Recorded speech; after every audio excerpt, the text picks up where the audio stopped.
2, 1, and we are officially recording episode 253 with Captain William Hawk. I should have asked you how to pronounce your last name. Albrock? Albrock. Yeah. Okay, got it. Albrock. Captain William Hawk Albrock, author of Abandoned in Hell, Escape from Vietnam's Fire-Based Kate, which, as an Audible connoisseur, if I may be so bold, it'll be in the description. It'll be sticky in the top comment. As an audiobook connoisseur, I would like to think of myself as one now. 9 hours, completely doable. And maybe this shouldn't be the right word to describe it, but pretty funny.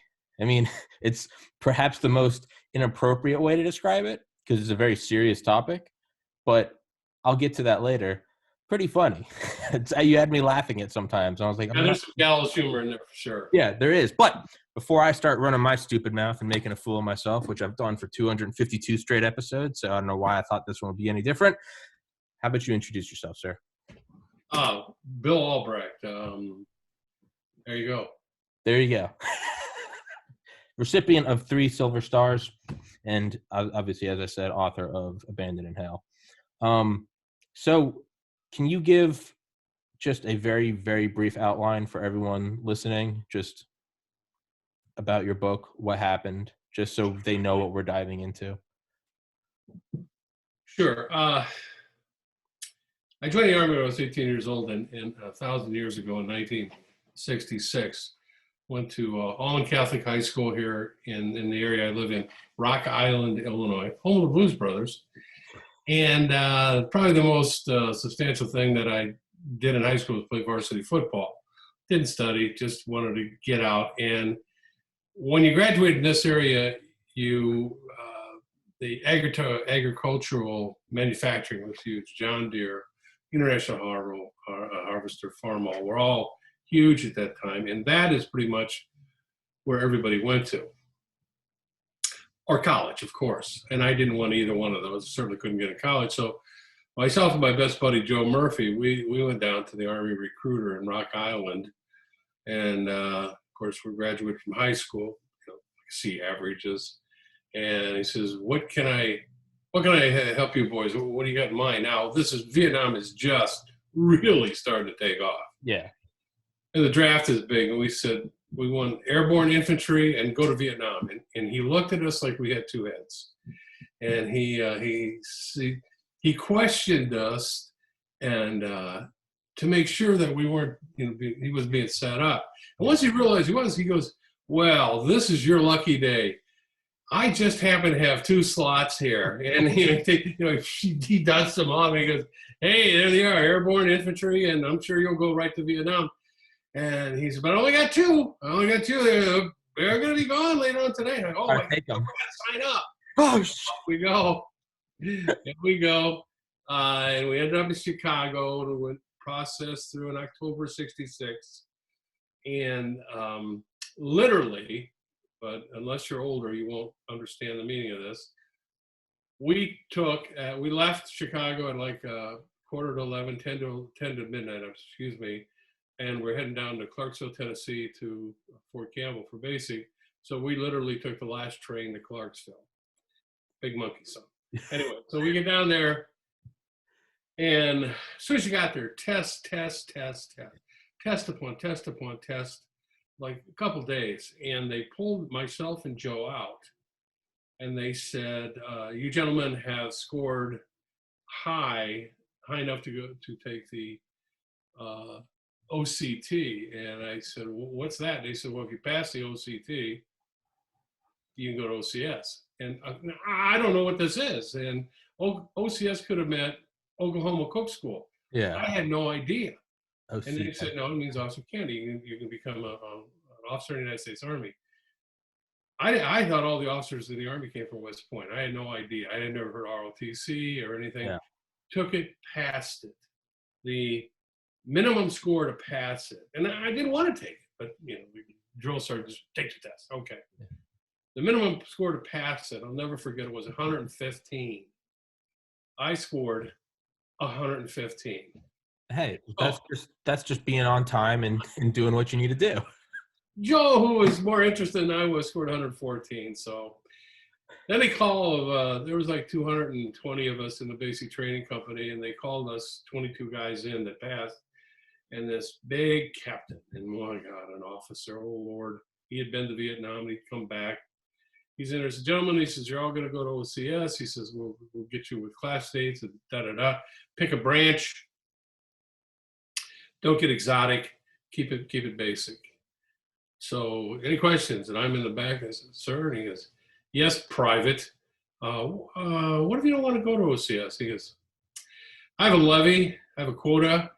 I have to come up with 22 bodies. I have 22 here. You are going to OCS. Any other questions? No, sir. Thank you very much. Off I go. So I ended up down at Benning School for Boys in 1967, still 18 years old, just 18. I mean, not just, but 18. And I went through 6 months of hell with Officer Candidate School, infantry, Fort Benning. Turned 19 mid-August 1967, graduated August 31st, 1967 as a brand new, newly minted second lieutenant at just 19 years old. Now, luckily, I was a kid in high school, had to buy the beer. I've always looked older, so nobody really knew how old I was, and I certainly wasn't telling them. Well, then my older brother, Bob, my hero, my role model, he was in Special Forces, Green Berets, right? He was in there, and I put in for it, and by God, I got it. So off I go to Fort Bragg, hooked up with my brother. He was getting ready to go to Vietnam, and I went through the Special Forces Officers course, which was tough. And I tell you what, physically, I mean, I'm 19 years old. I just came out of almost a year of continual training. Officer Candidate School was really physical. Parachute school, jump school, airborne, Benning. That's another nothing but physical. Yeah. And so physically, I was ready to go, but mentally, Special Forces is the scholastics involved is unbelievable. I mean, it rivals college and then going for your master's. I mean, you have got to learn so many things. Like you're parachuted into behind the enemy lines, and you have to get resupplied. And this would be one of your problems. Okay, it's a night and the wind is at so many knots, and the plane is flying into it, and it is going so many knots. There's 16 door bundles, they each weigh this much. How big, calculated, how big does your drop zone need? And so on like this. And oh my God. Oh, but they taught it to you. They taught it to you, and you applied it. And I graduated from Special Forces course. And my first tour of assignment was Thailand, training the Royal Thai Army. Now, I firmly believe that was because my brother Bob was in Vietnam, and there would have been a chance that I would have been, I could have, been in the same exact unit he was. Could have been a chance, and me, an officer, and his enlisted, that wouldn't have gone. So he was a sergeant. I did my time. I was supposed to get out now because I'd done 2 years commission, but I volunteered for 1 more year because here I had been trained to go to Vietnam to serve my country, and I had yet to do that. Yeah. So I felt obligated that I needed to do that. Yeah. Maybe take somebody's place that wasn't as well trained as I was and go to Vietnam. And there was of course, there was a sense of adventure. There was the ultimate adventure was awaited me too. Yeah, absolutely. So I am a very patriotic individual, and I went ahead and went in to our personnel guy, and I said, I want to extend for 1 more year, which you could do back then as an officer. You could do 1 year and then think about going indefinite. I said, I want to go 1 more year, but only if I can go to Vietnam with Special Forces. And he looked at me like I had 2 heads and said, this is your lucky day. I happen to have 1 more slot. I said, save it. I've heard it before. Just give it to me. Give me the damn paper. And August of 1969, I arrived in Vietnam. A couple weeks later, I turned 21. So now I was a captain. I made captain. I turned 21. A couple weeks later, I made captain. And I went in for my interview. Where do you want to go, son? And I said, I want to go to the Mike Force. Now, this is important. The Mike Force, the Mobile Strike Force in 2 Corps. I Corps, 2 Corps, 3 Corps, 4 Corps. I Corps was mountains and butted right up against North Vietnam. Yeah. And it was dead in Indian country. I mean, there was just tough to keep the Special Forces base up there. They were continually being overrun, but they had a footprint. 2 Corps was the Central Highlands, the mountains.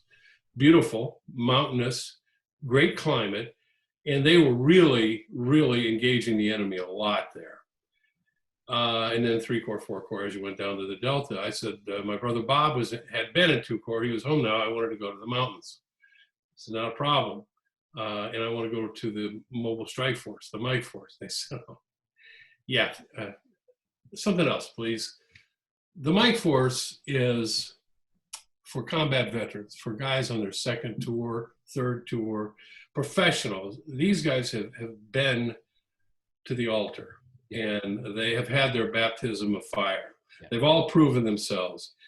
We admire that you want to go there, but you don't have the experience, and so therefore that's a hard no. Yeah. So I said, okay, where? And anyway, they sent me to Southern 2 Corps in the Central Highlands to this camp of Boo Prang. Boo Prang was down in Southern 2 Corps near the very near the Cambodian border. And I got there in about September, and the monsoons had been in and out, and a lot of repairs need to be doing.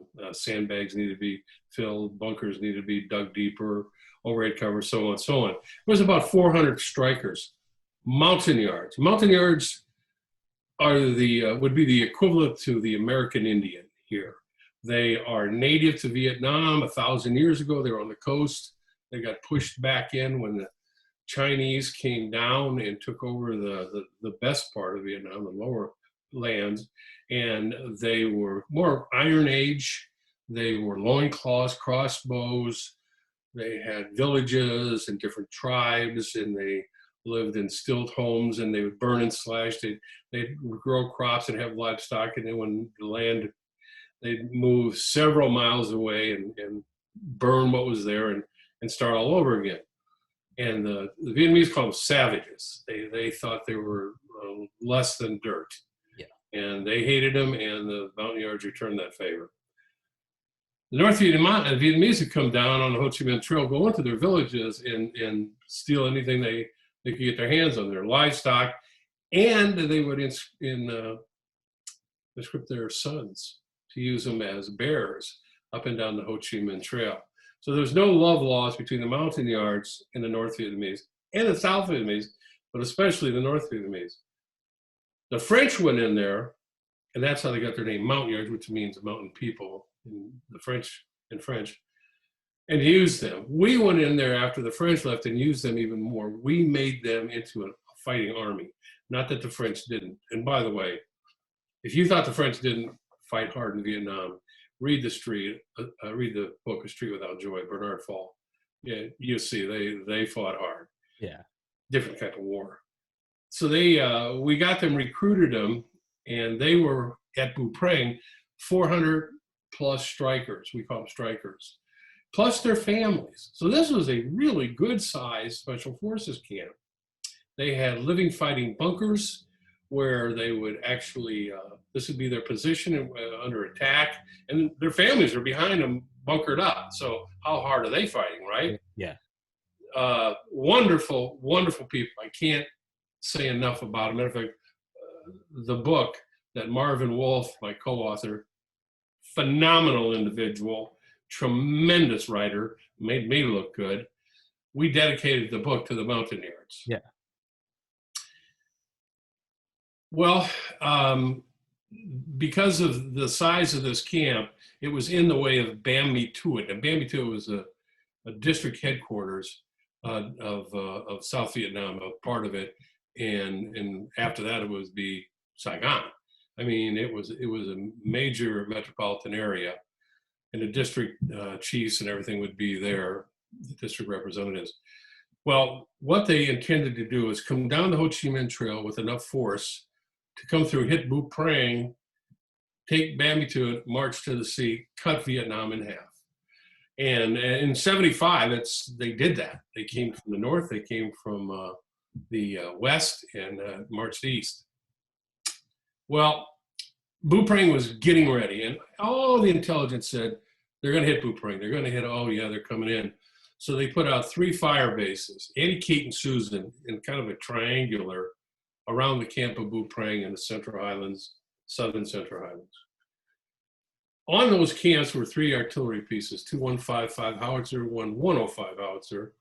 And of course, you put those there, you need the artillerymen. So you had about 27 artillery to man the guns, to do the fire directional control, and so on. Well, they're not going to just sit out there by themselves.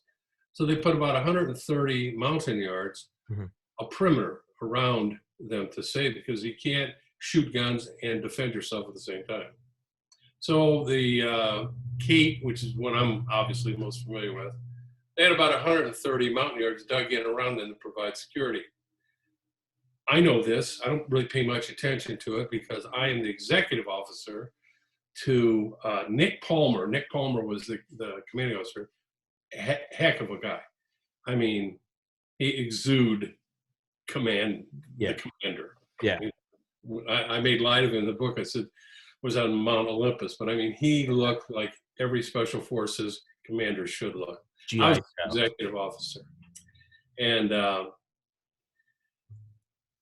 we had a captain on every fire base in a special forces NCO, plus the mountaineers, every one of them, because the captain was in charge of all the security there.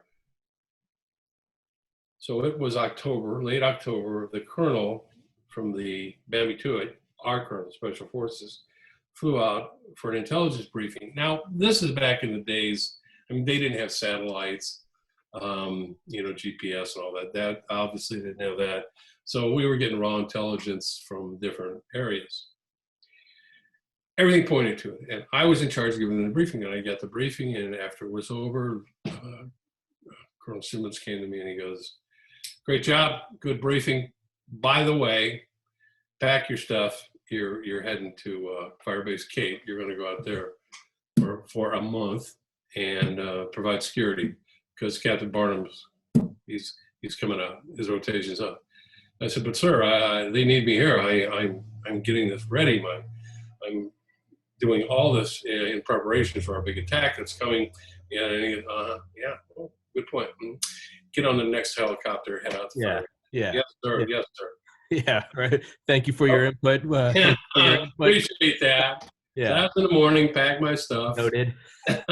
Yeah. We'll file that, okay? Yeah, I'll file that on this piece of toilet paper. Get on the helicopter.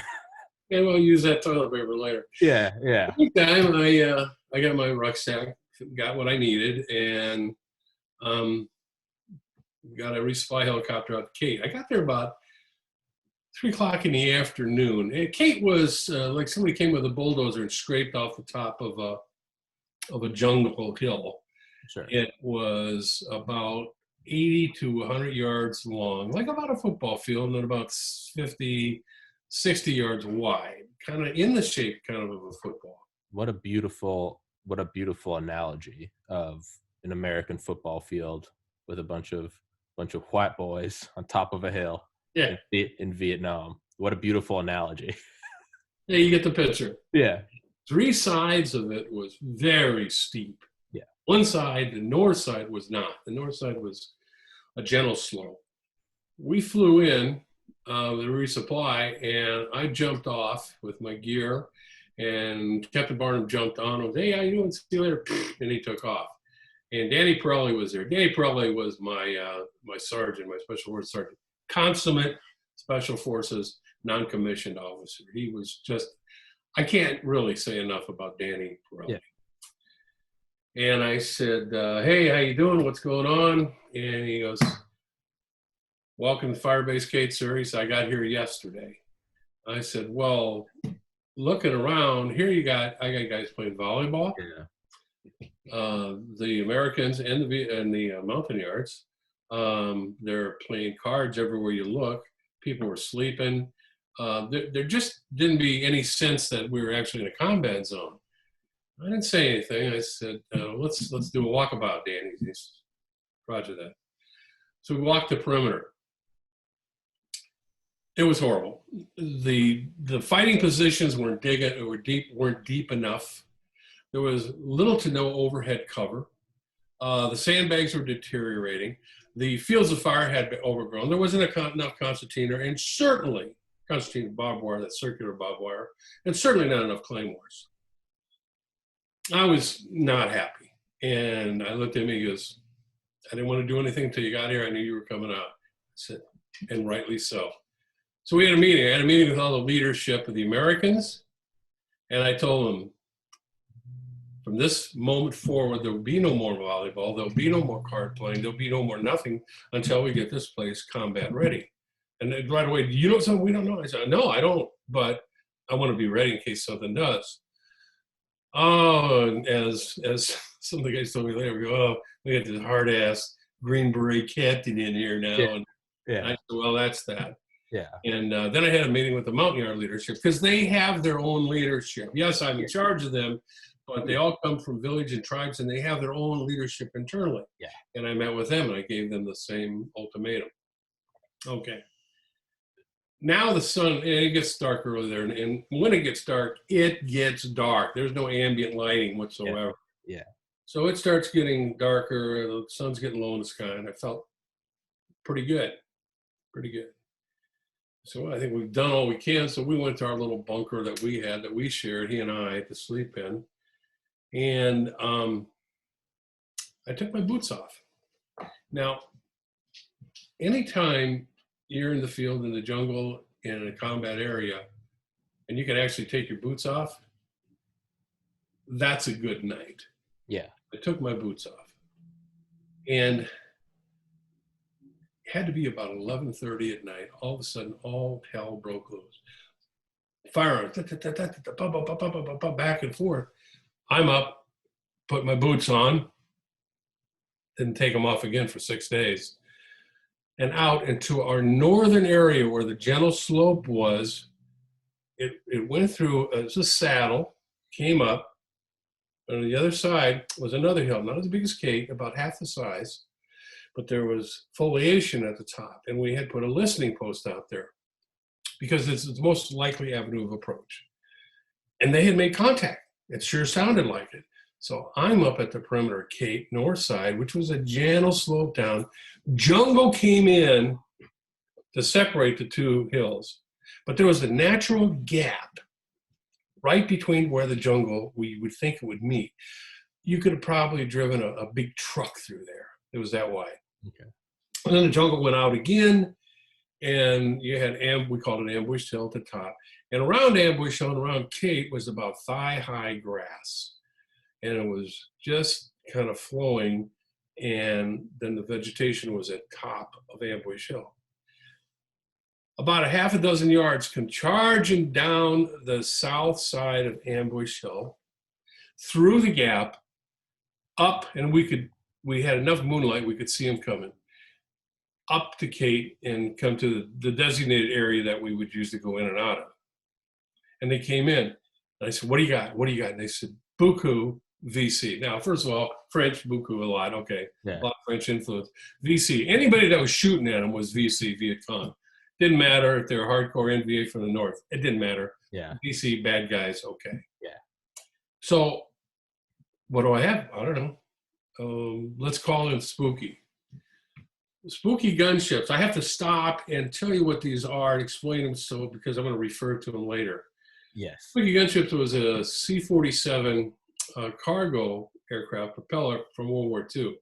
It had 3 miniguns out the side, and each one shot a 7.62, which is a pretty nice little round, bigger than the 16.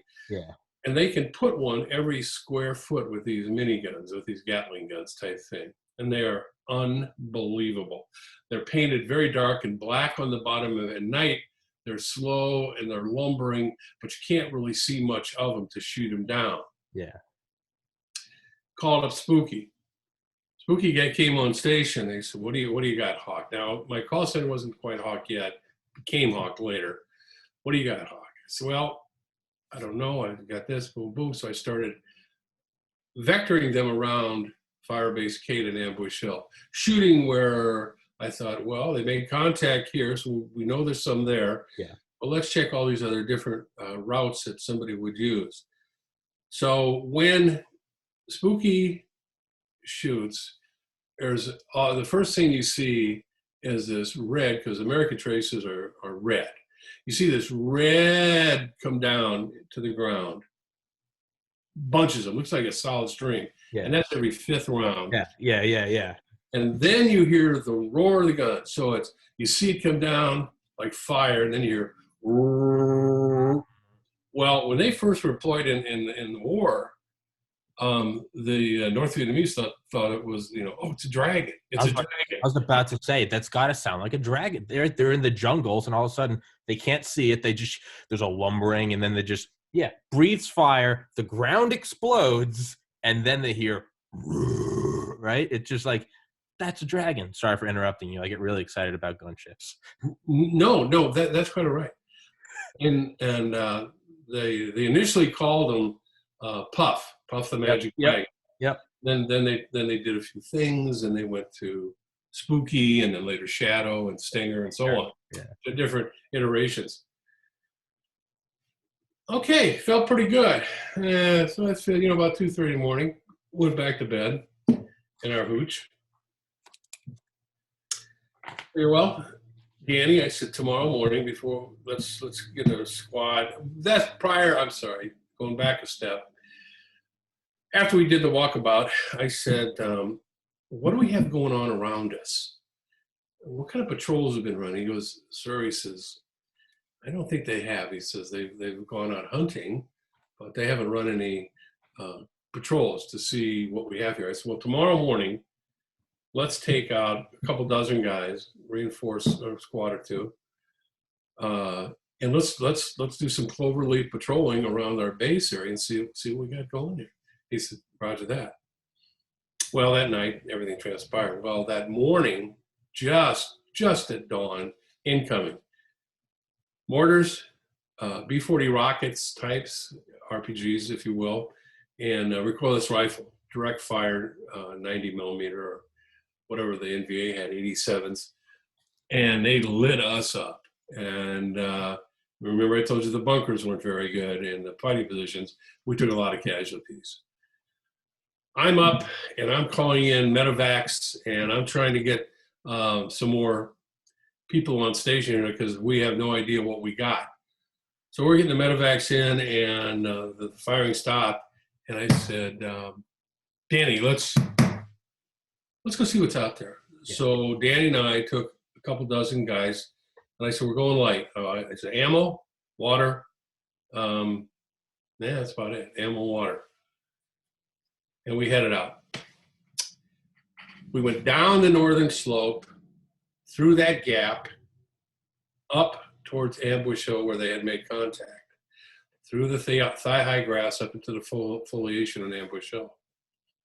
And sure enough, there was a shot up pith helmet, NVA, North Vietnamese Army pith helmet. I think a broken AK-47. There were blood trails. So we had done some damage. It was spooky. Okay. It appeared that whatever it was had come from below Ambush Hill now. So we went up the south. We're on top. Now we head down the north side slope of Ambush Hill. So we were spread out. We had our point, we had our rear guard, and we had our flank and our main body, and we're heading down the hill. Boom, we walked right into them. They were set up in the wood line. There was no way we could have seen them. We walked right into them, and they opened up with us. We were down. We had cover. Well, I mean, we had concealment. We did not have cover. We had concealment, and I called to maneuver back to this berm, which we did. It's a berm on the side, which would be the right side of Ambush Hill, and we engaged the enemy. I said, okay, we know where they are. Let's slide off to the right here, slide down into the jungle. We did. got online, and now we're going to come around like a gate. Yeah. We're going to come online and flank them. Yeah. Hit them on the side, roll them up. Infantry 101. Yeah. Hit them on the side, roll them up, flank. And as I'm doing that, forward air controller comes on. Forward air controller. And he's talking to me. He says, Hawk, he says, I see what you're doing. Now, there were some other things that happened in between that, but it's in the book. And I said, yeah. He says, I see what you're doing there. And he says, man, he says, there are a lot more of you than there are, and you got to get out of there. Yeah. Because you're trying to flank them, they're flanking you, and there's a bunch more. So you don't have to tell me twice. So I withdrew back to that berm, and now we're trying to call in some air support. Yeah. In the meantime, one of the mountain yards said, we're down a man. We lost a man. So I had the forward air controller fly over where we had engaged the enemy the first time on the northern slope of Ambush Hill. He says, sure, no, you got a man down in the tall grass. Okay. Says, Danny, we had a machine gun and grenade launchers. I said, bring them up. I said, I'm going to go get that guy. So myself and 2 yards, we dropped all our stuff except for our weapons, slung mine, and we took off running like a bat out of hell. Danny opened up, and they opened up with everything we had at where we took fire from before, and they didn't shoot back right away. And we got, myself and the 2 yards, we got to him, and sure enough, there was a yard right there laying, and he had a serious head wound. Got him, put him in a fireman's carry, and ran back. And once we started running back, the wood line opened up. Then they were like, oh, okay. And we got back to unscathed. Myself nor the other 2 yards actually was hit. Now, people would say, why did you do that? You're the commander, you're the individual that's calling the radio and everything. It's kind of a risky thing for you to do. Well, yeah, it is, of course, but a couple of things. I've never, ever asked anybody to do anything I wouldn't do or had done. Yeah. And these mountain yards that I'm in command of now, I just got there the day before. I hadn't even been there 24 hours. They don't know anything about me. Yeah. And I'm going to have them carry out orders. Yeah. You got to get their respect. I do. I need to get their respect. Street cred. And this did it. Yeah, street creds, if you will. You got your Vietnam. They understood now that I valued my life on the same par as theirs. Yeah. They respected that. You just got into their gang initiation, right? Yeah. You just got the brand on the side, and they're like, all right. I got to run to the restroom really quick. I'm sorry. Yeah, I'll have a drink of water. Yeah. All right. Yeah. Well, you can monologue for 30 seconds. Tell them where to buy your book. I'll be right back. Oh, it's a pretty good book. You get on Amazon, Barnes & Noble. A little bit more about my co-author, Marvin Wolf. He was a captain in Vietnam also, a super guy, and he is a prolific writer. I mean, he writes some tremendous mystery type books too. But if you look up Marvin Wolf, WLF, on or Google him or anything, obviously this book will come up. This one right here, just happen to have it, and talk about Marvin. Again, there's a guy I can't say enough about. He was he really brought so much to the writing and the standard of how we did it. If you liked We Were Soldiers Once and Young, you'll enjoy this too, because it's sort of the same. I don't want to say venue, but sort of the same, couched the same way. Thank you for your patience. We talked to so many people in the book that we went and interviewed. I was just telling them about Marvin and they come to writing. Yeah. And I want to address here later, I'll write this down, how the book came to be. Yeah. Yeah, I have a notebook of whenever I have thoughts popping up, I just write down random notes to jot down. It was like random ones of, not to get off thought, but yeah, I drew the analogy in my mind of when you first showed up to Firebase Kate. If you ever read any history about Curtis LeMay. Sounds very similar to if you ever go back and look at the histories of him taking control of Strategic Air Command. He went out to Offutt Air Force Base, and then he went from Air Force Base to Air Force Base. It sounds very. He gets there and he's basically like, "What the hell is this?" He's like, "What is this?" He's like, "You guys are all smiling and having fun. That means we're not doing it right." And he just went out and they're kind of the same thing. They're like, "Well, what do you mean? We're at, World War II's over. We're at peace." And he was like, he remembers from World War II, he was like, "We will never be caught off guard again. Like, we will be ready to go within like 60 seconds at all times." But that's kind of the imagery I was getting was you show up and it's like, what are we doing? Why are Yeah. we playing? This isn't a summer. Like, if we're going to go relax, let's go to the city and get drunk and relax. If we're going to fight, let's fight. Let's not do the middle ground, right? Yeah. By the way, these guys, the yards, I mean, hand in glove, they responded right away, and the Americans too. Well, now we're back to Burma. We got our wounded, and the forward air controller, the FAC, comes and says, "Hey," he says, "there's a lot of them down there, Yeah. and they're trying to cut you off, keep you from getting back to Cape. That's it. Let's go, boys." And we started maneuvering ourselves down and Bushell through the gap and up to Cape. We got up to Cape, buttoned up, let the games begin, and it did. And they started hammering us almost. I mean, not all the hours that the sun was out. At night when Spooky got on there, they kept a much lower profile. Can you speak on buttoning up for a second? Sorry to interrupt. It's because I know, again, back to LeMay, I know like buttoning up for like those nuclear bunkers was quite literally close the door, start recycling the air, like we are buttoned up. But obviously Firebase Kate wasn't NORAD.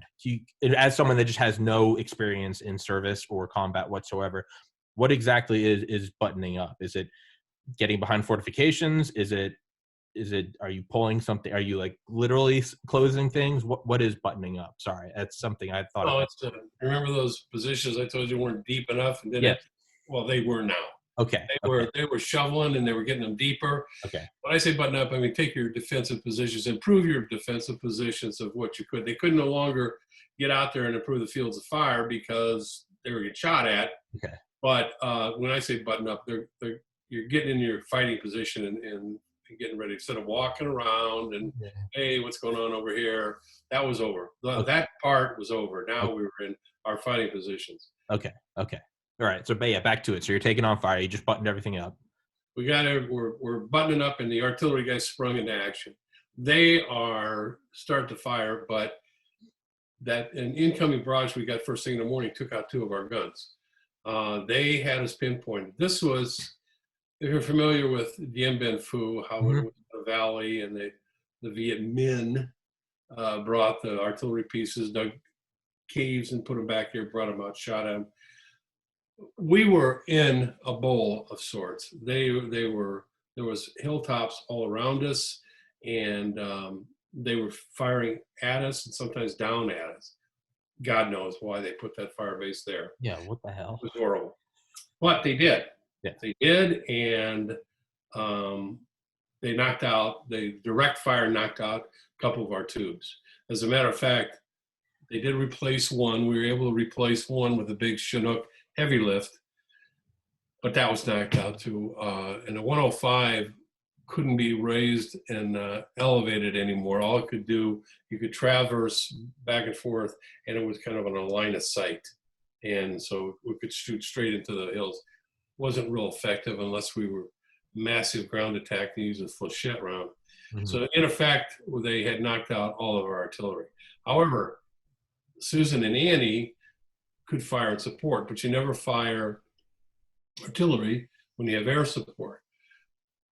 Now, it turns out there wasn't much of anything going on in Vietnam at that time.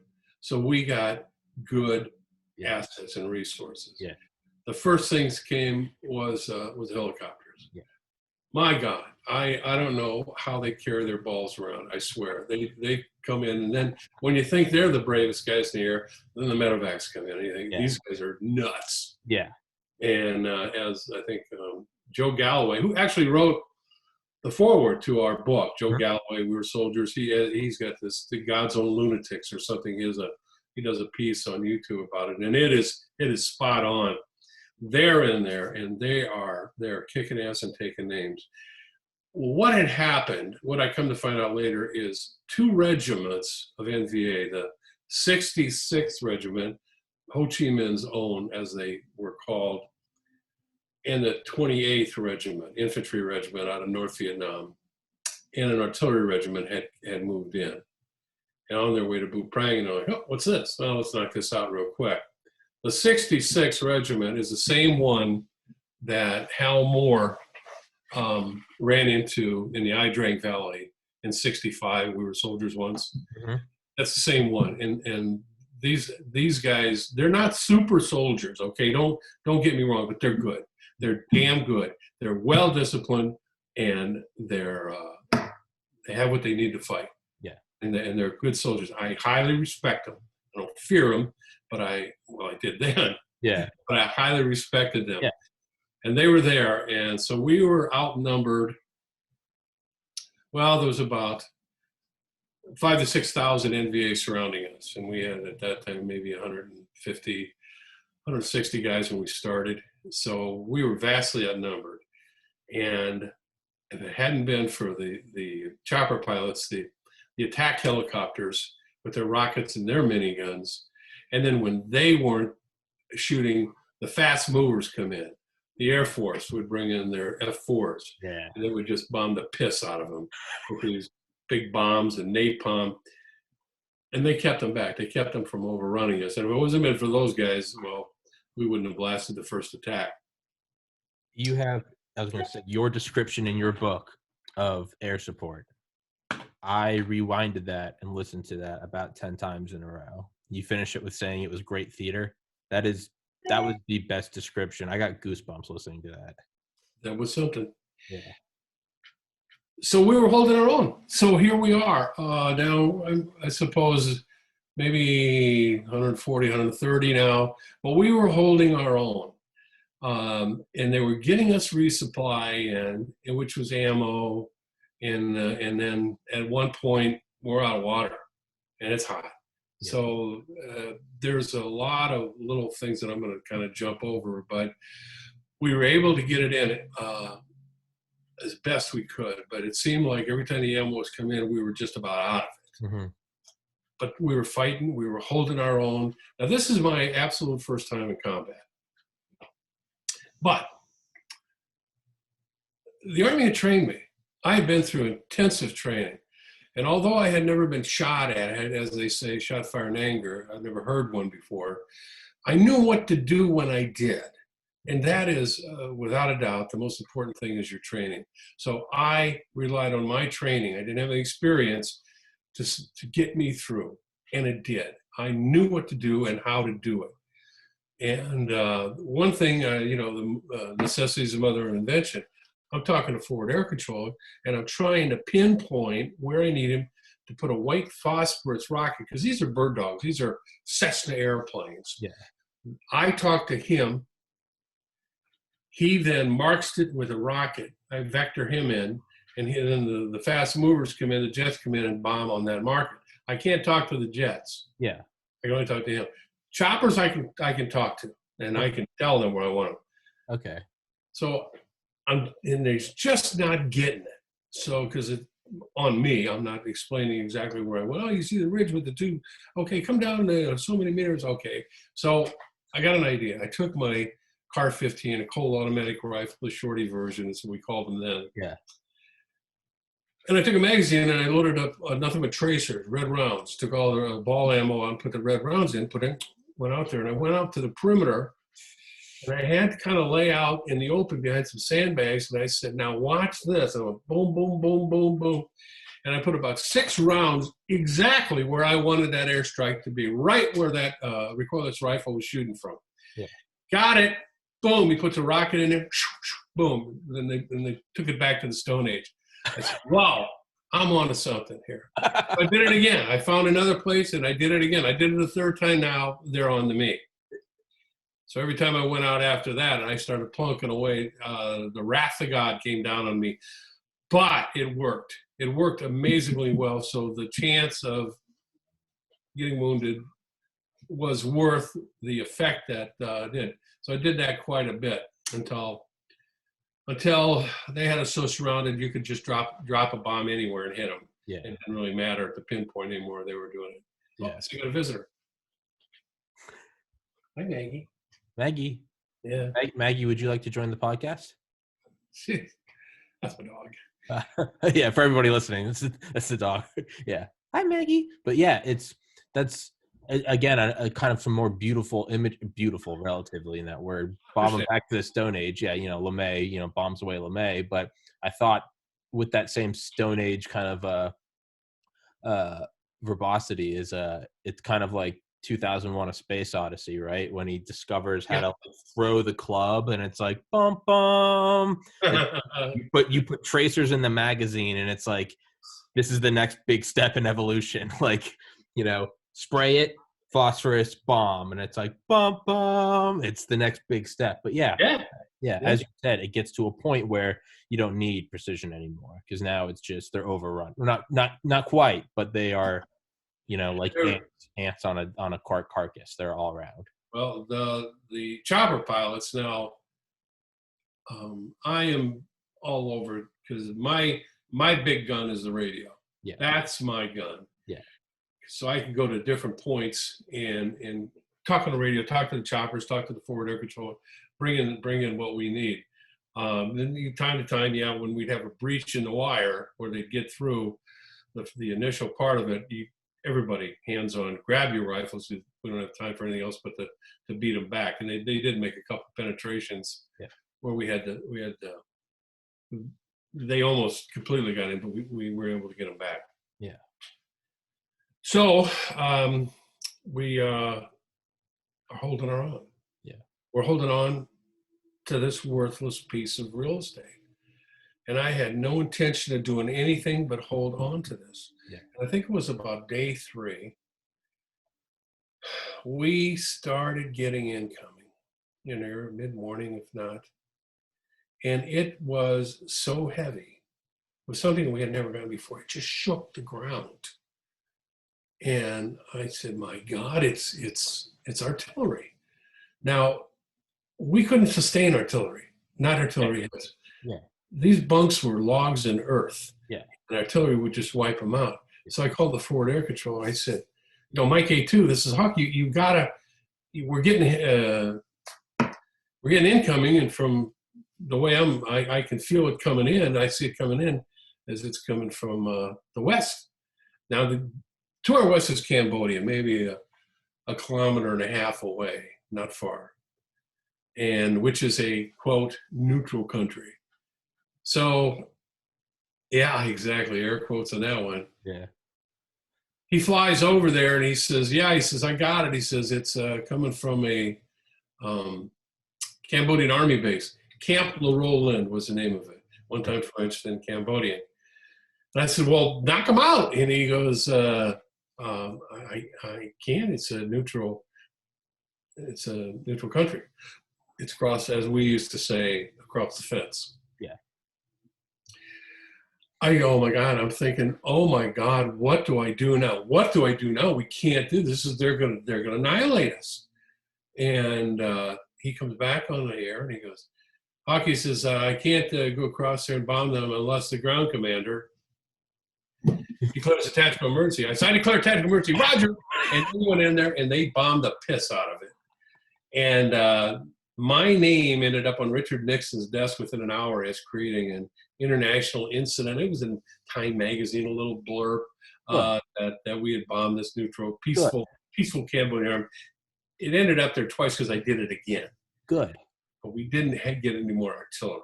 We just got the rest. Yeah, yeah. The chopper pilots would say they would be flying up there and they would see, after the jets had been through and then there was a lull, he said it looked like, when you mentioned ants, he says, hundreds and hundreds of little black dots coming up the slopes.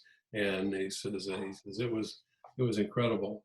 And then another time, about day 3 or 4, they told everybody to back off and they told us to take extreme cover.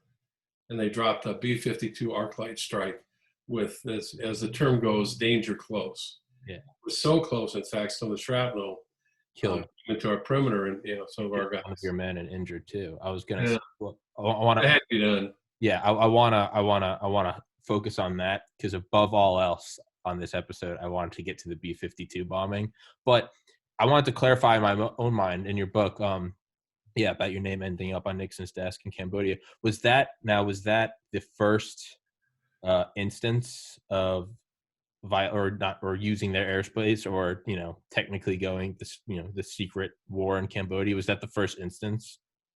Oh no, Okay. no, no, not at all. As a matter of fact, the mere fact that he knew that if I declared a tactical emergency, that he could do it. I'm sure he's done it before. But there's repercussions in doing it. Sure. You can't just do it without any provocation, and because otherwise you're going to get your ass in a lot of trouble. Sure. Okay. Nothing. Yeah. Okay. But yeah, I was gonna say in your book, I can't do it unless the commander says, and you're like, well, I say it is. It's just right. It's you can't go to the bathroom unless Tommy says you can. Okay, well, Tommy says you can go to the bathroom, right? It's the B-52s. That again, that vignette in the book. I listened to that on Audible. I listened to that. I was in the gym. I listened to it again driving home, and I parked in the driveway. And I remember my mom came out. She's like, I thought I heard you come home. And I was like holding up one. I was re-listening to that.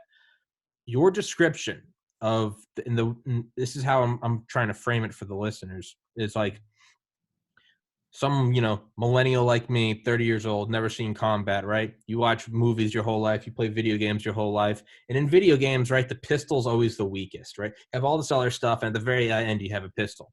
The first time I went and shot a pistol with my brother, I remember thinking that was so much louder and more powerful than I thought. Wow, everything must be scaled up.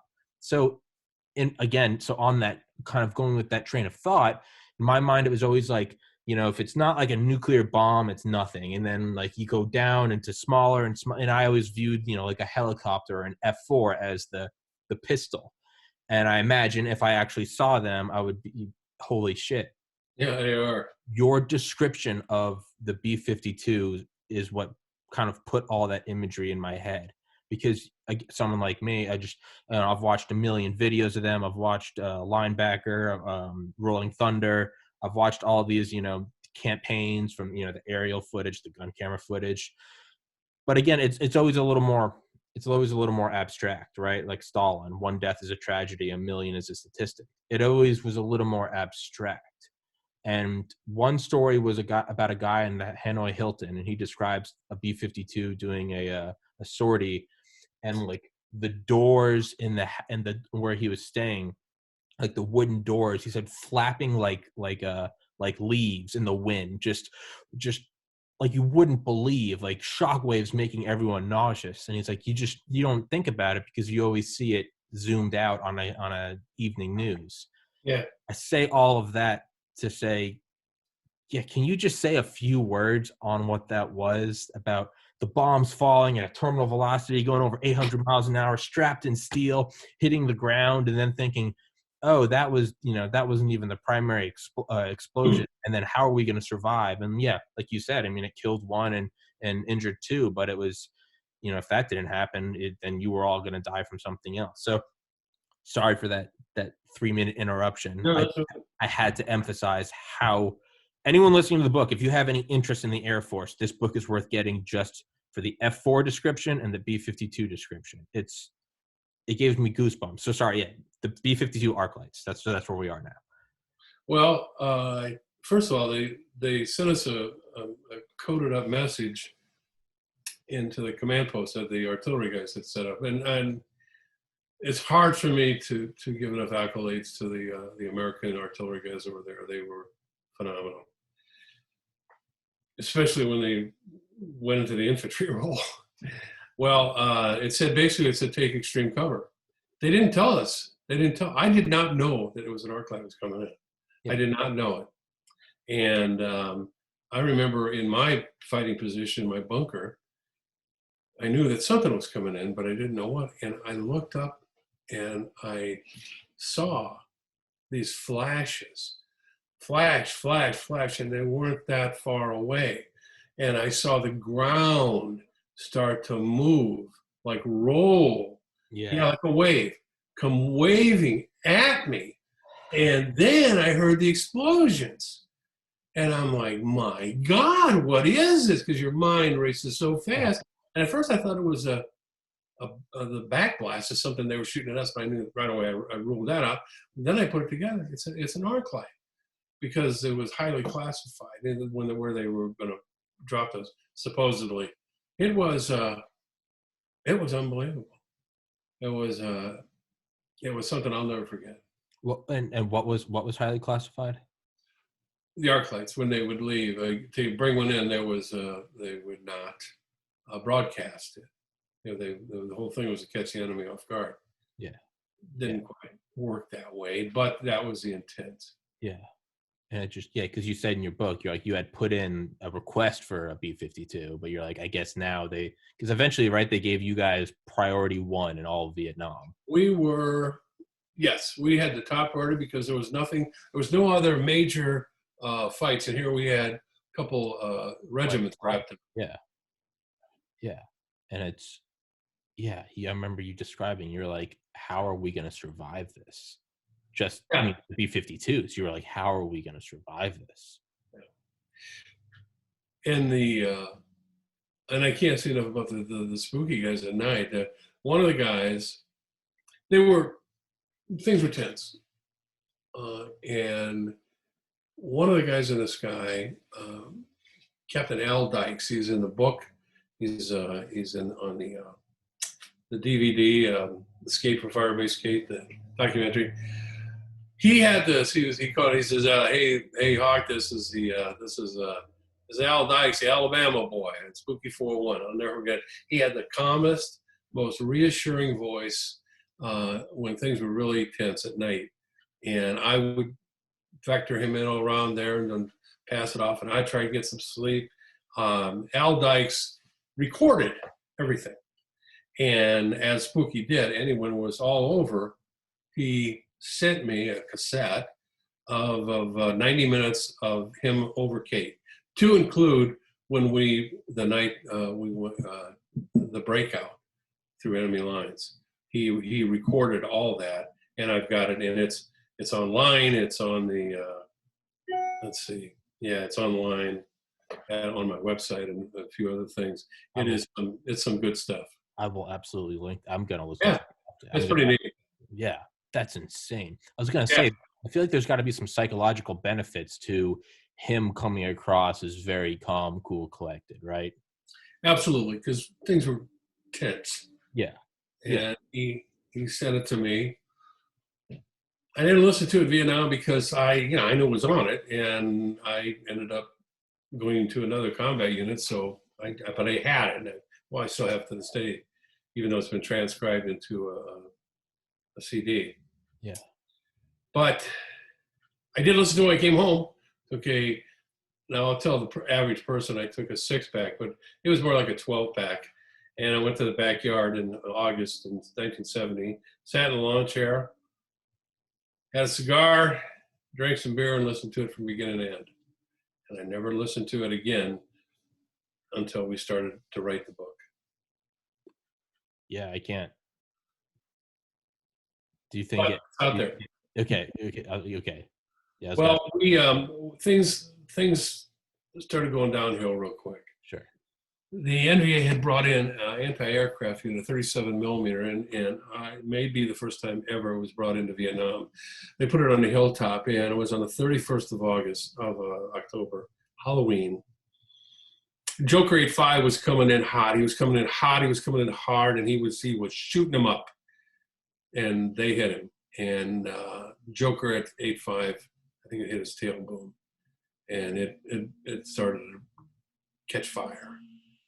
And Joker 83, I think, was behind him. Is going. Now I'm listening to all this because, I mean, literally, he's flying so close into Kate and then Jungle and then another hill over here. He's flying between them, shooting at the bad guys as they're coming out of the wood line. And I'm there calling him in, and I can hear him calling there. He says, "You're on fire. You got to set down. You got to set down." He goes, "Where's the space?" And then right into the ground, blew up, and all killed. Yeah. No black and his entire crew of Joker 85 was killed. And I mean, I was close enough where we all were, from our position where you could feel the heat sweep over you from the explosion. It was something. So they made a decision not to have any more close-in attack helicopter air support, and rightly so, because it became suicidal.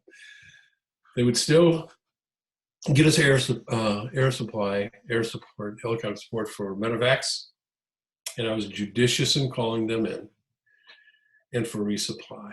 And for resupply, they would try to, like it's one of the guys, John Beckenheimer, he was, I got to know these guys writing the book. He was flying a Chinook, which is the twin rotored big supply. Yeah. He was bringing us in some much needed supplies.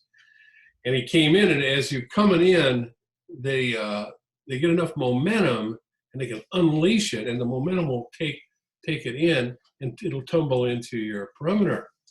And it had worked. This time he was coming in, they're starting to take 51 calibers through that aluminum sheeting. And he thought he had the airspeed, he thought he was close enough, and he kicked it loose, and it hit the edge of our perimeter and rolled back down into the NVA. And it probably, as he said, first time probably on record in Vietnam of an American unit resupplying an NVA unit. So, first time for everything, yeah, right? Yeah. And they lit it up.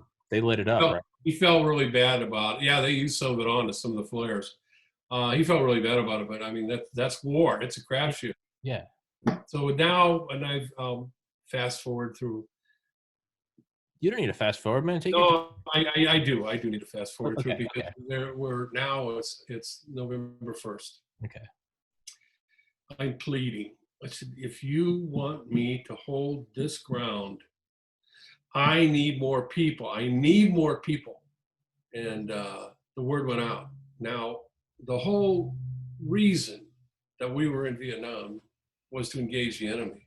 Yeah. Kick their ass or send them packing. And here I got a lot. I got more than I could handle, certainly. So let's go. Well, the word went out. It went up through the American units. Now, the 4th Infantry Division, a fine infantry division, is a play coup.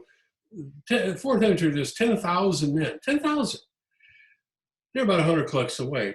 To our west, to our east, maybe 50 clicks away, Bambi Tuot, was the 23rd ARVN, Army of the Republic of South Vietnam. And there's another 10,000 infantry. So we said, we need help. Well, the word went up through the American channels, hey, they got a hell of a fight on their hands. Let's get them. And Nixon was at that moment in time, well, for our last few months, doing Vietnamization. We were turning the war over to the Vietnamese. So they barred the Americans from coming in to our rescue. And it would be a rescue now. And they passed it to the Vietnamese. And they said, well, we can't come, but you need to go there. And I told you already how the Vietnamese thought about the mount yards. And they said, nah, yeah, we're not going to do that. We need to stay in Bambi Tuot and protect Bambi Tuot because when they're done there, there's a real good chance they're going to come to Bambi Tuot. We got to be ready. And they said, if you don't know, you don't understand. You have to, because if you don't, they're going to annihilate them. They said, yeah, so here's the deal. We don't have to, and we're not going to. So neither side would blink, and neither side was coming. All I knew, I didn't know the politics of all, is that we weren't getting any help. Yeah. But Special Forces said, screw this. And they said, let's bring in the Mobile Strike Force, the Mike Force. Remember I told you about the Mike? Yep, the professionals. Oh, The the most professional, the best. Yeah. And all of their strikers, all of their mountain yards are combat hardened, and they're all paratroopers, and they're all highly paid. Some would say mercenaries. They're just damn good, and they're paid well for it. Reimbursed professionals. Yeah. Yeah. They brought them in. I mean, taking nothing away from the camp strikers, but the Mike Ford strikers were Well, it'd be like a regular infantry versus a ranger. I mean, these guys were hardcore. Each are good, they're better. Yeah. So they started bringing them in. They were going to bring in a reinforced battalion, maybe 600. Again, nobody knew there were thousands out there. They just knew I was in a hell of a fight. Yeah. And I could see them through the rolling hills. I could see them off to the west, landing, and there were natural landing zones out there. They put in about a company, a little bit more. Well, I not only saw them, but the NVA saw them too, and they shifted probably maybe 1,000 of their guys to take them on. So they maybe got 160, 180 guys out of 600 on the ground, and the NVA hit them. Now here they're in the open field. They're in an LZ. They're not dug in. So they're fighting behind logs and mounds, and we're dug in. And the NVA are putting everything in. You cannot land helicopters. You cannot continue on a combat insertion with troops in a firefight. Yeah. That's just impossible. They shoot the birds out of the sky. So what was there, and they fought like banshees, but they had to give, and they dropped back. And I'm listening to this on the radio, and I've got my binoculars, and I can even see with the naked eye some of what's going on. I can see the birds coming in. And they fought, and they dropped back, and they reformed the skirmish line, if you will, and fought some more. NVA pushed, they dropped back again, reformed again. The NVA pushed, they dropped back, and this time kept on going. That was supposed to be our relief. They were supposed to come into Firebase Cape. That was not going to happen now, nor were there going to be any more Mike Force inserted. That's when I realized we're on our own. Yeah. Where there is no help to be had. Yeah. I went back to the command post that we had dug in, and about that time, the Mountain Yard leadership, the three of them, said basically, to quote Eric Burden and the animals, "We got to get out of this place." I said, "We are. Yeah. We are. We're desperately low on ammo, desperately low on water. I get so many walking wounded, I can't even count them all." I said, "Yeah, we are, but not now." So I had a meeting with all the leadership. I had a meeting with the American leadership and the Mountaineer leadership. I said, "All right, gentlemen, this is our options. We can stay here, die in place, but to what end?" Yeah. So we're at the Alamo buying time for Sam Houston. You're not we surrender, and that will never happen. Yeah. Or we can attempt at a breakout, and that is what we're going to do. Now, you notice I didn't say, "All right, well, let's see a show of hands here, and who wants to do this, and how many want." No, because as a commander, you seek counsel with the people that in the know, all right, your subordinates. You seek counsel, but the ultimate decision is your decision. This was my decision. Yeah. And this is what we're going to do. Yeah. And they all said, "And this is what we're going to do." So I immediately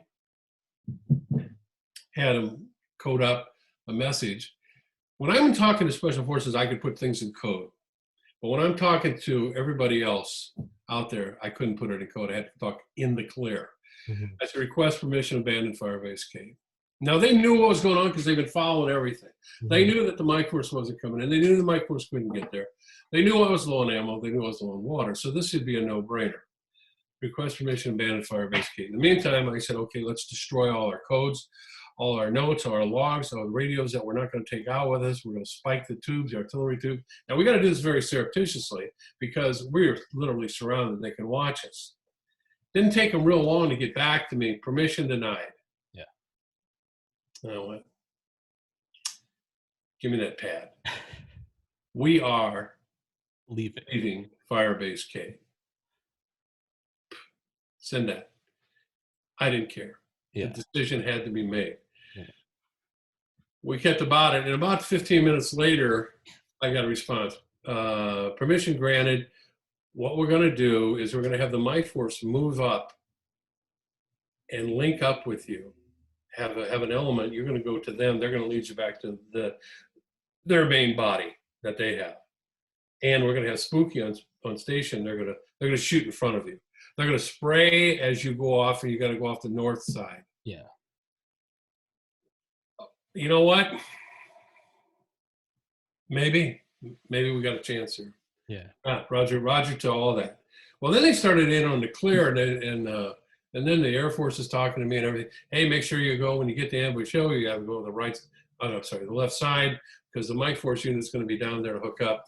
So a lot of this stuff was coming in the clear. It shouldn't have been, but it was because of this radio situation. We're ready.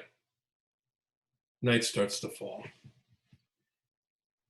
Got real dark, real dark.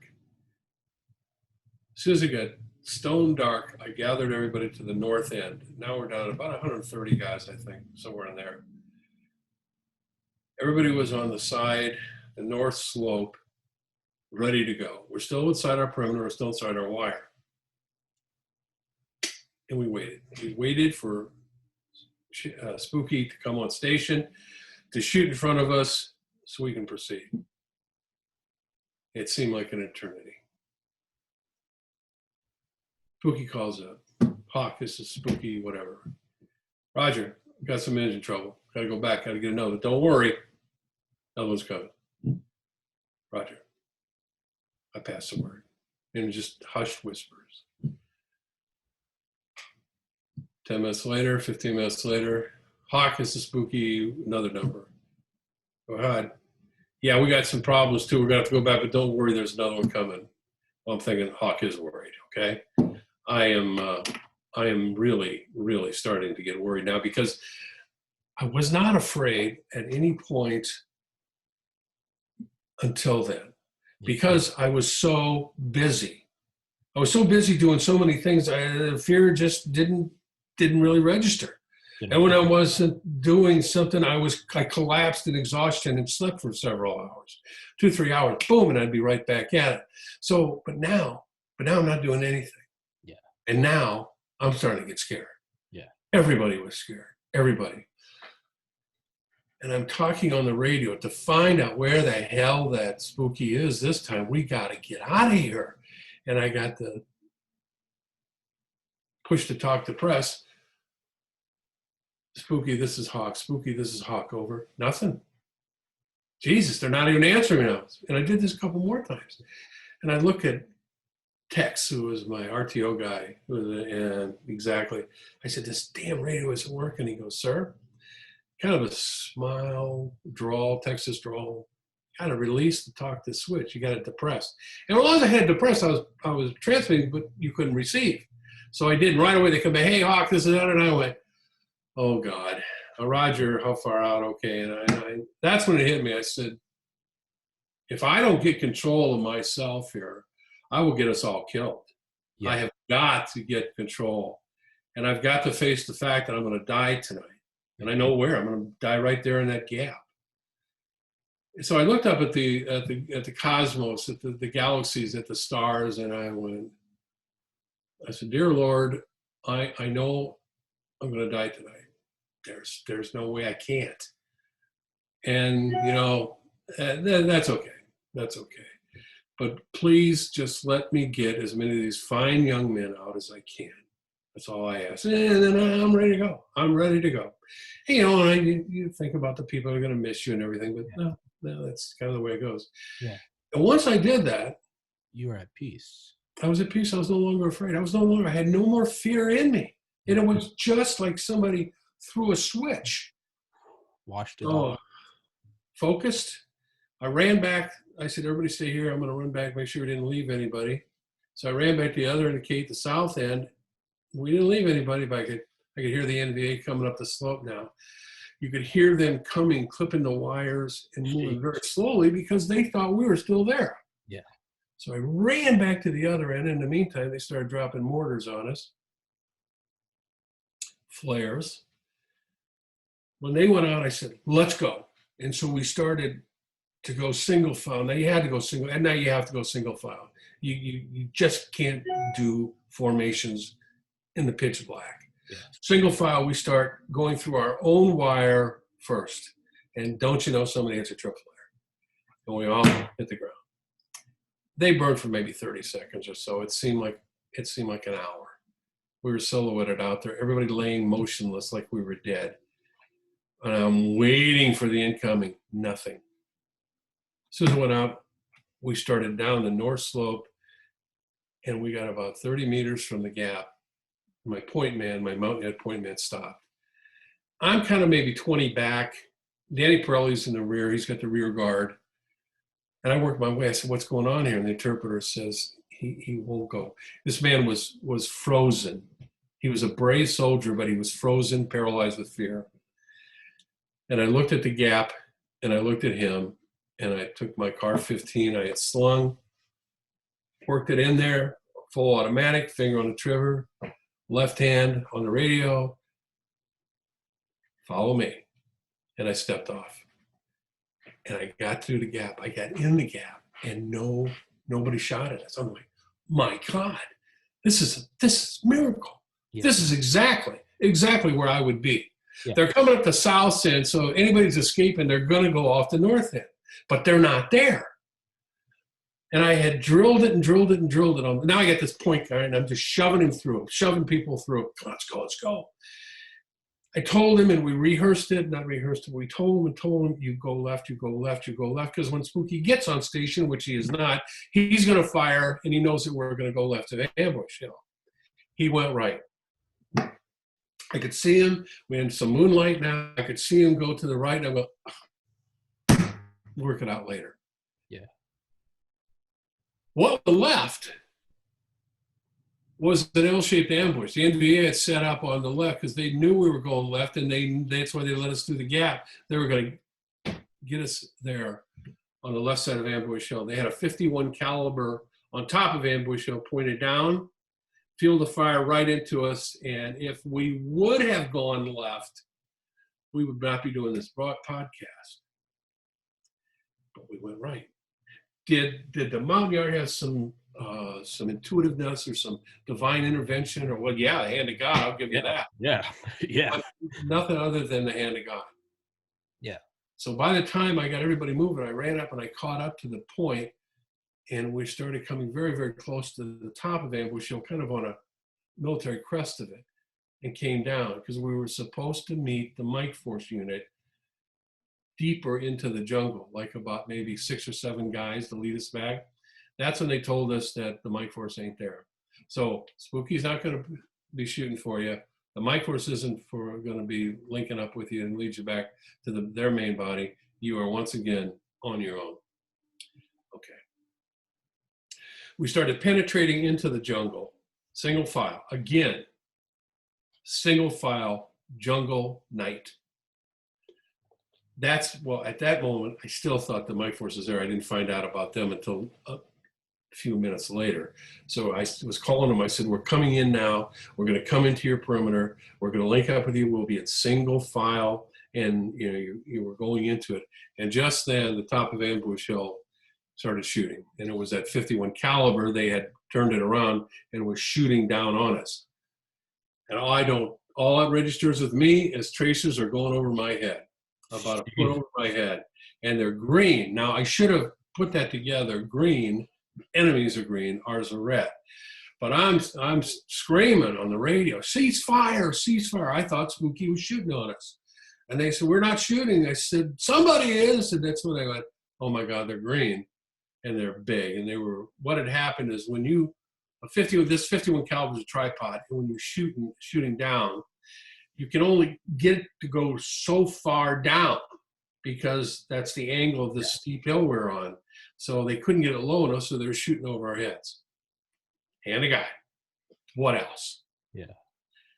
We literally crashed into the jungle. And they're shouting and guys are yelling and I'm trying to get everybody organized and trying to forget about counting heads. It's pitch dark. But I said to the Americans, and the Mountaineers were good, I figured if anybody can do this on their own, they can. Let's all get together, yards. I told her, make sure you got all your people.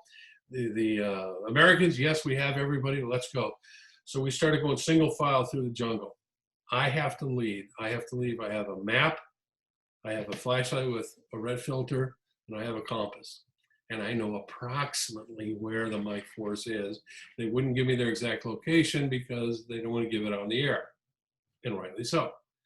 So we start heading out there, and I want to put as much distance as possible between the NVA that are pursuing us.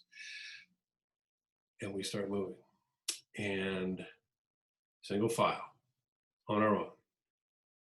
We left about 8:30 at night, and after the breakout in the firefight, that was about 2:30. We went very, very slow, dodging the NVA. They were out, they were everywhere, and they came so close to us one time. They were maybe 6 meters from us as they went by in the dark, and we were all hunkered down, and we let them pass. We're all hunkered down and ready, hoping to God they didn't see us or hear us. And they did. They just kept going by for a very long time. And then we're up and we're moving again. And after about, now it's about 2:30 in the morning, from what I could piece together in our conversations, not with the Mike Force, but prior to leaving, where they had kind of intimated where they were buried, we came to this clearing, this meadow, maybe 160 to 80 feet long, maybe 100. And there was a big jungle wood line on the other side of it. It was level. And I said to I had 2 artillery lieutenants and my mountain yard, and Danny was right there with me. I had my red filter flashlight. I had it down. I said, I think they may be right over there in that wood line. At just about that time, I heard the distinct clank of like somebody dropping a rifle. It's a distinct metallic clank. And I heard that. So I called him. I said, Mike Force, this is Hawk. I think and I described where I was. And I said, could you have somebody come out to this meadow and so we could identify him and lead us back? And they said, you have somebody come out. I said, yeah, okay. Well, once again, I've never asked anybody to do anything I hadn't done or wouldn't do. So I told Danny, I said, now, I'm going to go out there, and I think I'm okay. But if it's not, it's the enemy, because somebody's over there. Find out. You do this. If they take me, forget about me. Get these guys out of here. Go due north. Go due north as quickly as you can. And when it comes sun up, there's going to be choppers out looking for everybody. But keep going due north towards Bucharest. Copy. So I went out there and I walked into this clearing, and again about knee-high grass, and I had my rifle and my pistol belt, and I said, I'm an American. I said, I'm an American. Are you the Mike Force? I didn't yell it. I didn't whisper it. I did it about that tone. No answer. And I kept walking across this field, this meadow. I'm an American. Are you the Mike Force? Nothing. I said it a couple, 2, 3 more times. And I just kept getting closer and closer and closer to the wood line. And when I actually stepped into the wood line, I looked down, and there's a mountaineer sitting up there smiling at me. He's in tiger fatigues. He's got an M16. I know it's Americans. And I was like, and just then Sergeant Simmons and Sergeant Stevens were the 2 Mike Force sergeants come in and said, Hawk, where's your people? I said, across the meadow. He said, go get them back here right now. We got to get out of here. We got to get out of here now. Roger that. Boom, I run across the meadow. I get them and I bring them all back. We hook up. The Mike Force puts a unit, some of their people in front, some of our people in their back, and then we took the middle part and we set off. And we left there probably, 2:30, 3 o'clock in the morning. We got back to Bucharest 11:30 on November 2nd. We lost 1 man. That's the hand of God. It is true. There's at a certain point, the rational mind, you must look at it and go, okay, well now this, it's, yeah.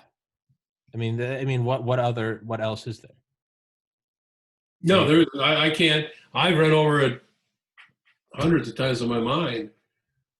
And the yard going right, the mountain yard, we call them yards, is a term of endearment. Yeah.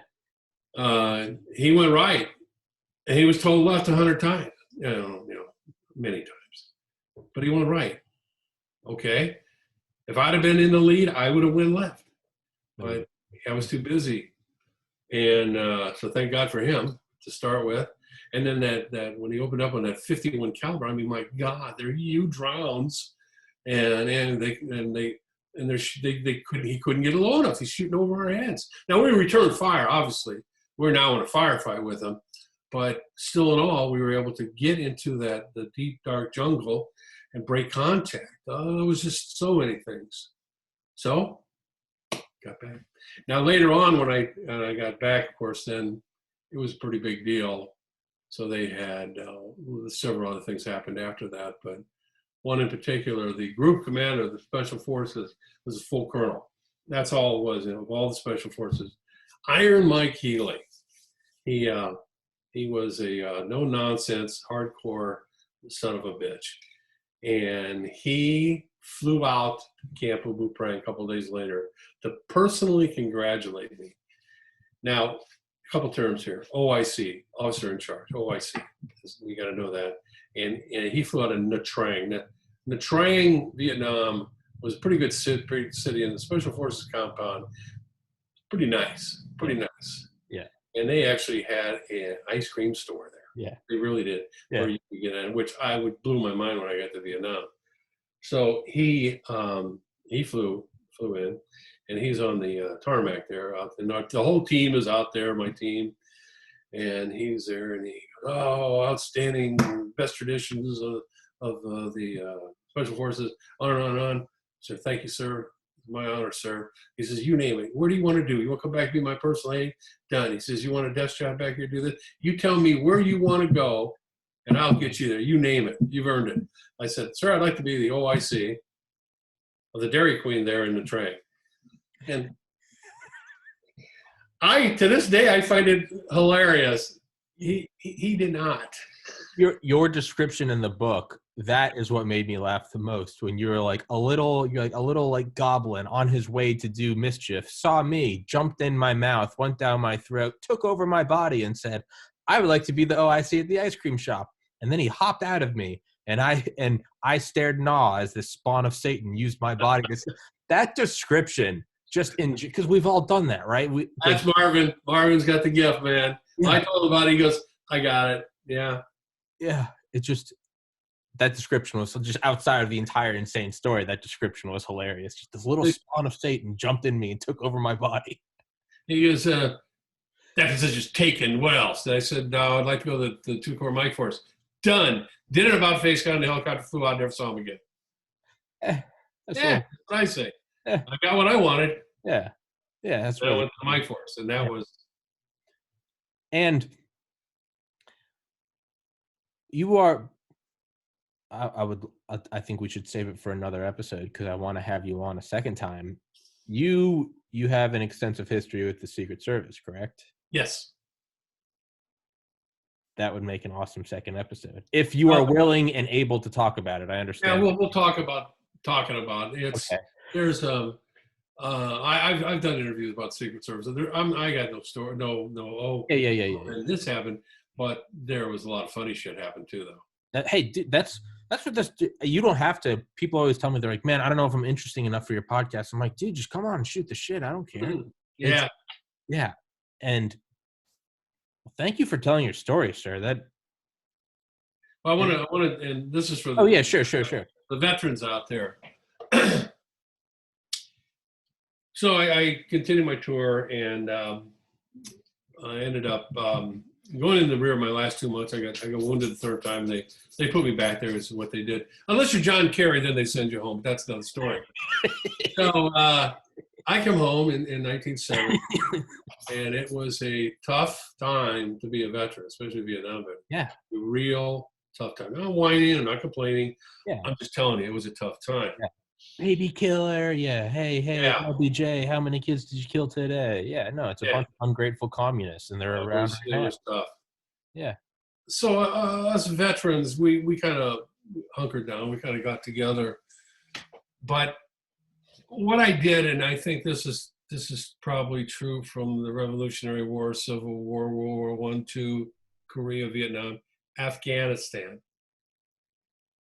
I took all those memories, the horrific memories, and some of the stuff that I just never wanted to relive and pretty much think about, and I bundled them all up, and I put them in a closet. Some people say a foot locker, some people say a wall locker, and I nailed it shut and padlocked it, and I just wanted to keep those memories out of my way because I'm behind. I'm 4 years behind, and I'm going to college now, so I got to get a degree. I'd like to start a family, get a career, boom, boom, boom. So I don't have time to dwell in the past.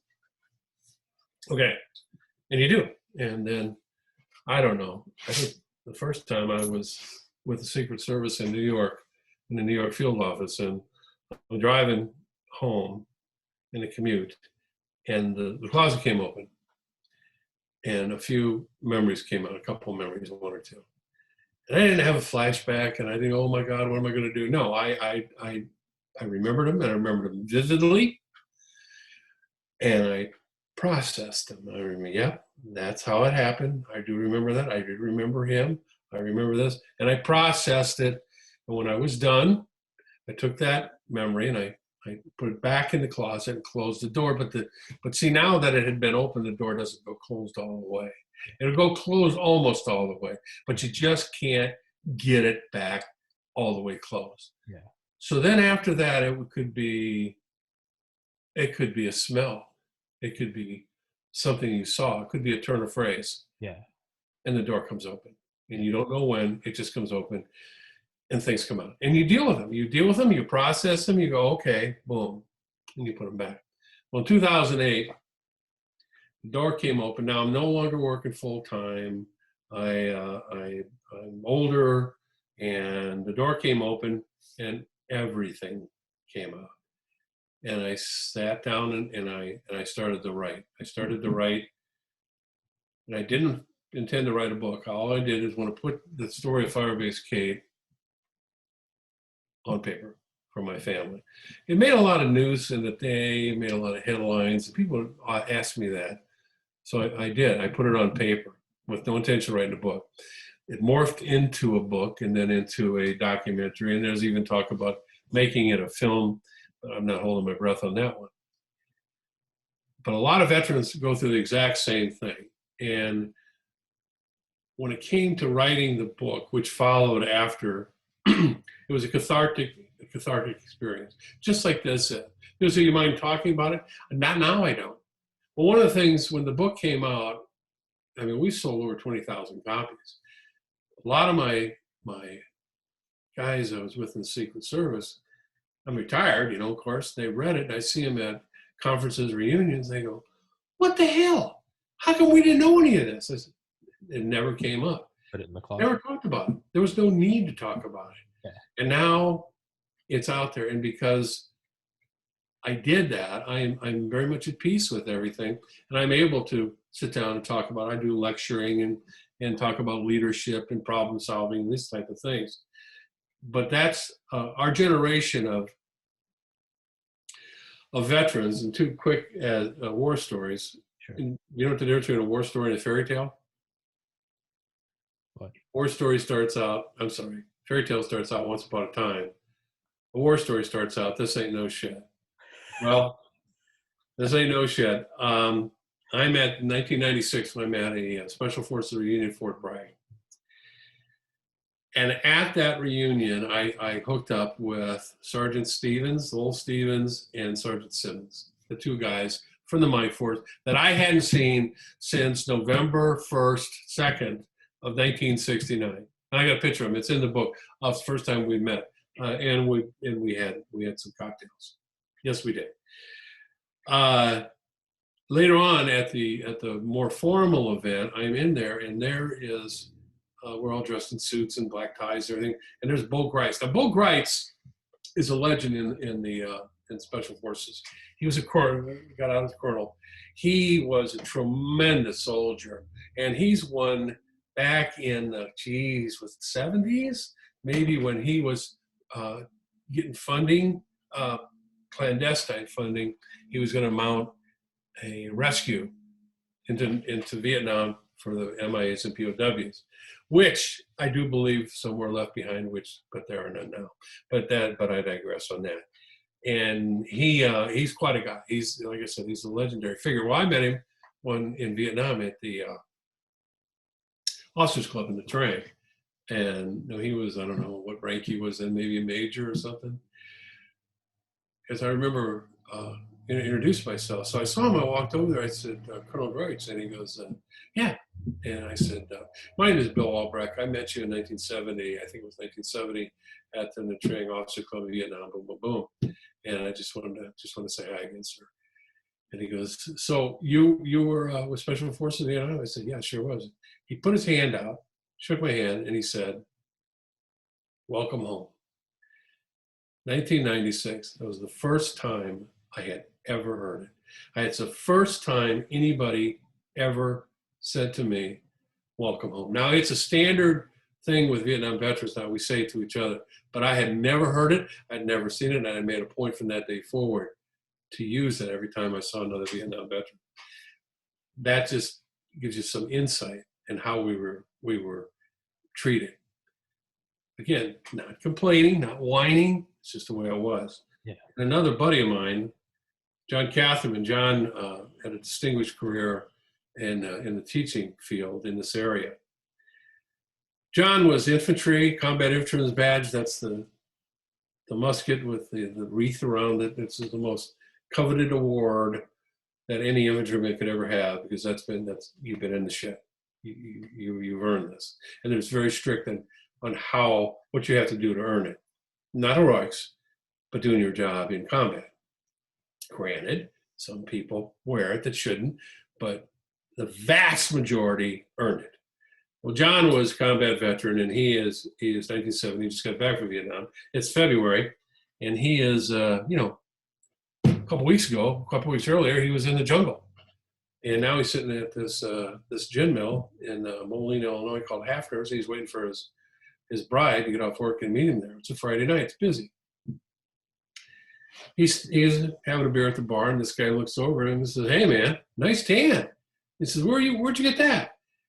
He says, Bill, he says, I sit there, I looked at my beer, and I thought about it, and I looked at him, and I said, just got back from Florida. And he goes, oh, okay. He says, that was it. He said, not because I was ashamed of my service, not because I didn't want to, and he says, it's because I didn't want to engage. I didn't want to have to explain anything. I didn't have to justify. I didn't want to have to tell him all of this. And would have been another veteran. He says, sure, that's vet to vet. But I just didn't want to get into it. And that's the way we were. Who are you? Where have you been? Okay, you've never served? Okay, that's okay. I'll be over here. Okay, see you later. Yeah. Those two stories kind of typify a lot of who we were then. Yeah, right. It's like, how'd you break your arm? You know, do you tell them that it was in the line of duty, or you're like, I fell off a skateboard, right? It's just end it before it starts. Yeah. Now we're about to end this here, and I just want to leave you with a quote. Sure. From a poem by, her last name is Wilson, and she died, I don't know, 1920s, I think, or 30s.